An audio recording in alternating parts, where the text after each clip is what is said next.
Want to visit London and arrive knowing more than just where the Queen lives? Okay, you do know where the Queen lives, right?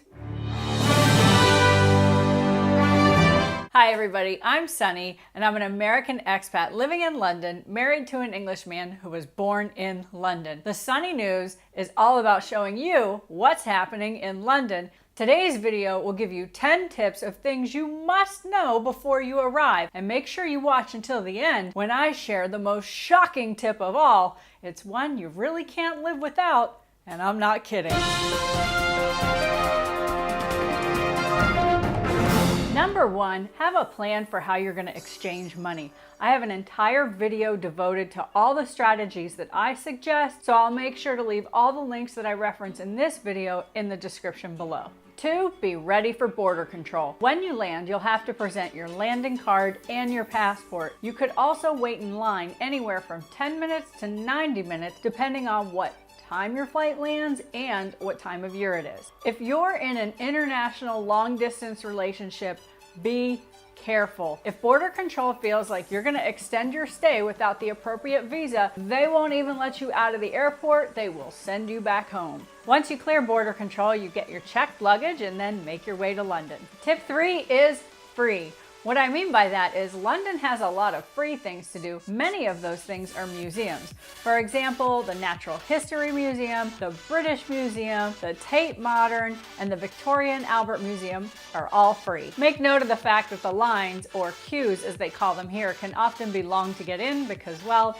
they are free. Speaking of free, subscribing to the Sunny News is a free way to make sure that you don't miss any upcoming London tips. 4 is the golden hour. You can literally see Buckingham Palace, Big Ben, Westminster Cathedral, Parliament, and the London Eye in under an hour because they are all right near each other. This means you can get tons of pictures for your trip in a really short time. Londoners who are watching, I'd love your suggestions for where you think visitors can take great photos in London. 5 is pub life. There's an understood culture here about going to pubs that Londoners know, so do yourself a favor and watch this video before you come. 6, the food is great here, even the British food. When you're looking at a map, put a circle around Soho in London because it encompasses the theater district. It also includes Chinatown, and it is where I find the most condensed area of fantastic restaurants. If you love Indian food, it is way better here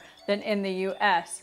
Also, markets and street food vendors offer very high quality munchies. You might also want to watch my Foodie Streets video where I talk about street names that you can highlight on a map before you arrive so you're prepared if you're out and about and need something to eat. 7 is tube etiquette. Now I know you've seen these signs, so you know how to find an underground station, but what you might not know is there's a whole set of rules that you need to know down there. Number 8, alternative travel. Trains are great, but they're not the only system you should rely on for getting around in London. Tip number 9, investigate discount tickets. There are plenty of them available in London. For example, if you're a fan of the theater, look into the half-price ticket booth. One of my favorite discount tickets is the London Pass. However, I only recommend this to people who think they're going to have the energy to visit more than one attraction in one day. There's also a discounted pass that you can buy for Madame Tussauds Wax Museum, Shrek's Adventure, the London Eye, the London Aquarium, and the London Dungeon. Now you can't do all 5 of those in one day, but they do offer a pass where you can combine the ones that you're interested in for a discounted rate. Buying an Oyster card means you'll get better rates on underground and overground travel, and you can also get rail cards at special rates too.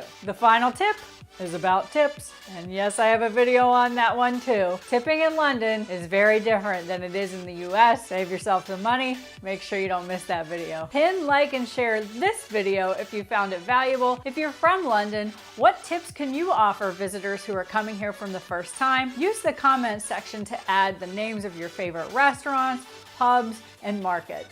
If you're planning a visit to London, read the comments below and use the Sunny in London YouTube community to ask your questions so we can help you. The most shocking tip is the electrical currency system is different here. Make sure you bring adapters and plan ahead. I want you to be able to use your laptop, charge your camera, charge your phone, and use your hair straightener when you visit London. Okay, one more tip. You're probably not going to see a celebrity while you're here, and it's highly unlikely that you'll see a royal. Me, however, I'm all over social media, so find me there and we'll catch up.